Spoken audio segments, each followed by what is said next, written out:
Welcome to another Life Powerful Pact. It's Mindlab, where we transform minds into agents of change. I'm your host, Dr.Rwakiseta Herbert, and today we are talking about small things that count in life. You and me are credited with the same hours each and every day, 24 to be exact. But the difference between you and me matters most on how you decide to spend each second of every hour spent on you. I've come to a conviction that life is made up of small little things, and these small little things are what really counts in life. The small great things are very important in our relationship with ourselves, in the relationship with others, and with the relationship with the Lord our God. The Bible reminds us that do not worry in wrongdoing, for you are laying the foundation of great works. Keep in mind that out of great small things, that which is great arises. Therefore, stop complaining. The issue is not managing the clock, but rather managing yourself with respect to the time you have at hand. Whenever you shut yourself from the world shuts its doors out of you as well. The issue is that many of us have moved in the same place year after year, month after month, week after week, and day after day. This has perverted us from realizing the beauty that lies within those things, to an extent that they have become the same things that no longer make any meaning to our lives anymore. Keep in mind that whenever something becomes obvious, then it loses its meaning to you. We have failed to see the little things that have turned up to be the big things in the long run. Why? Because we are more attracted to the big things rather than the small things that end up becoming the big things. Let me remind you, we all remember the story of Moses. Moses was just an ordinary man, just like you and me. However, the difference between Moses and me was that Moses was more mindful. He always looked at the small things. Remember, he was a fugitive. He had run away. He was a murderer. But this did not stop him from seeing the smaller things in a bigger perception. Interestingly, the story is told that the burning bush had been burning for a very long time, and many people bypassed it. However, when Moses came to the burning bush, he noticed that the small things. He had to ask himself, why is this bush burning and it's not burning the other side? Let me walk forth and find out. And the rest is history. We all know how it went down. I want to tell you today that for everything to change, you need to change first. Simply put, be the change you want to see, if I may quote Gandhi. The biggest challenge you and me are facing in this global changing world is that we are becoming electronically connected and physically separated. You and me can prove this. Go in a taxi, go in a bus, go in a restaurant, whoever you see is no longer physically present. They are all being addicted to their smartphones, to the screens of their gadgets. So my biggest worry is, how can we get back to the physical connection, to the physical relationship, and find those small things that we tend to ignore in our lives that mean so much to us? Some of the things you need to follow up to accept the small things, to appreciate, to confide yourself in these small things is say hi to the outside world.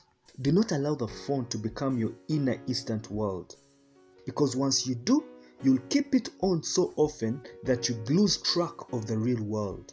Let me ask you, when was the last time you walked alone in the forest, or had a sunbathe and feel the rays of the sun penetrating to your skin?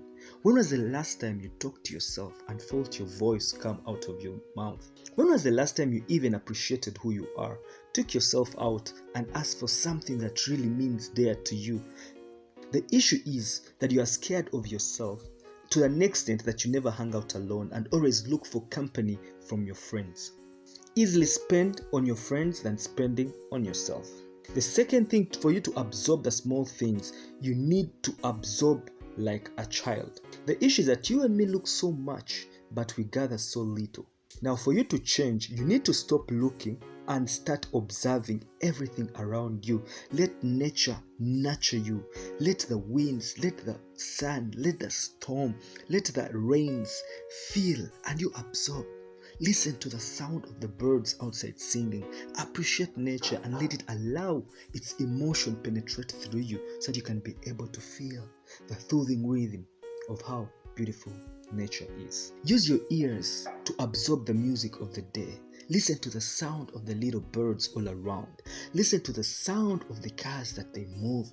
Listen to the sound of the storm as it strikes. And with this, just allow the surrounding to become part of your life.